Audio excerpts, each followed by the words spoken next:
అవును. మరి ఇప్పుడు నవదీప్ ఏం చేసిండు? నవదీప్ డ్రగ్స్ దందా చేసి పోలీస్ స్టేషన్ల చుట్టూ కుక్క తిరిగినట్టు తిరిగిండు. ఇప్పుడు అక్కడ వాడు గొప్పవాడా నేను గొప్పనా నువ్వు చెప్పు. నువ్వే గొప్ప. చూస్తున్న మీ తెలుగు మీడియం జనాలు కూడా ప్రేక్షకులు కూడా కింద కామెంట్ పెట్టుర్రి. ఊరు నుంచి వచ్చినావు. ఊరు నుంచి వచ్చిన నర్సయ్య తాత ఇక్కడ గొప్పనా? ఇది చేసిన పనులల్లా డ్రగ్స్ దందా చేసి పోలీస్ స్టేషన్ల చుట్టూ తిరిగిన నవదీప్ గొప్పనా? ఓకే, నిజమా కాదా ఇది? నిజమే. అది జనాలు చెప్తారు. మీకు ఆల్రెడీ బయట ఒక మంచి గేయ రచయితగా, మీడియాలో ఒక యాంకర్గా, ఒక పాటగాడు, ఒక ఆటగాడు, అన్ని రకాలుగా మీకు ఇప్పుడు అన్ని రకాలుగా కరెక్ట్గా ఉన్నారు.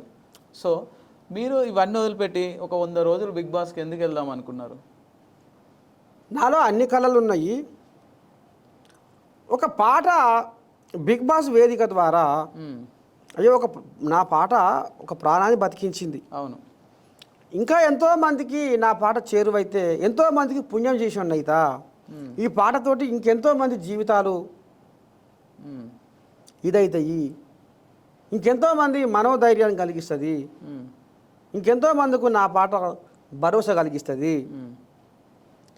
సుక్క సుక్క చెమట రాల్చి పుడమి తల్లి ఎదను చీల్చి ధరణికి శ్రీమంతం చేసి మా ఆకలి అంతం చేసి తీరొక్క పంట తీసి లోకము కడుపు నింపి కష్టాన్ని నమ్ముకొని కాలమెల్లదీసే నీకు బగబగ మండే సూర్యుడు నీకు చేతులెత్తిండు మిలమిల మెరిసే చంద్రుడు నీకు తల వంచిండు తెలుసుకో రైతన్న నీ గొప్పతనమురన్నా సమాజానికి దిక్కు నువ్వు సస్తవెందుకన్నా.